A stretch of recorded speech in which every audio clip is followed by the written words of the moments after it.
আরে দাদারা দিদিরা, যদি খেতে চান অরিজিনাল গাছ পাকা আম তাহলে এখানেই আসতে হবে তা আপনাদেরকে। আরে বাবুরা দাদারা দিদিরা, এ আম হলো না কার্বাইডে পাকানো, এটা হলো অরিজিনাল গাছ পাকা আম। আরে মাত্র কিলো কিলো 60 টাকা, কিলো কিলো 60 টাকা।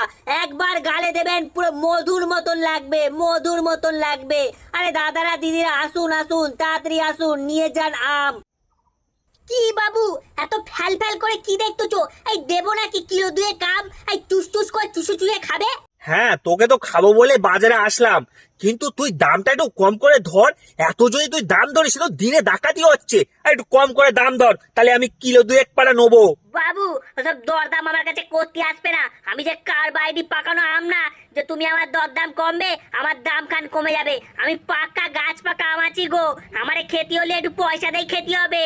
আমি কি করে বুঝবো যে তুই গাছ পাকা না কার বাইরে পাকা? এখনকার সব আমি তো নিজেকে ধার্য করছে যে তারা সবাই গাছ পাকা। বাবু তোমার আর বেশি বুঝে কাজ নেই, আর আমারও তোমার বোঝানো তো সময় নেই। এই কাস্টমার অনেক রয়েছে, এই তুমি যাও দিন যাও, যেখানে 2-3 কিলো আম 50 টাকায় দিচ্ছে সেখানে তুমি কিনে লাও দিনি। এই আমার মাথা খেও না দিন সকাল সকাল। এই সারিয়ে হাওয়াতি দাও, হাওয়াতি দাও। লোক কোথায় লোক? হ্যাঁ, কোনো লোক আশেপাশে নেই। তুই আমার দোকান থেকে তাড়িয়ে দিচ্ছিস তো? আমি আর তোর দোকানে কোনোদিন আসবো না। তোর খুব অহংকার হয়েছে না? আমি চল গেলুম, যা তুই ওখানেই পড়ে থাকবি, তোর একটাও আম বিক্রি হবে না, তুই দেখে নিস। হ্যাঁ হ্যাঁ যাও দিন যাও, একটু হাওয়াতি দাও দিন, হাওয়াতি দাও। যত সব সকাল সকাল আপদ।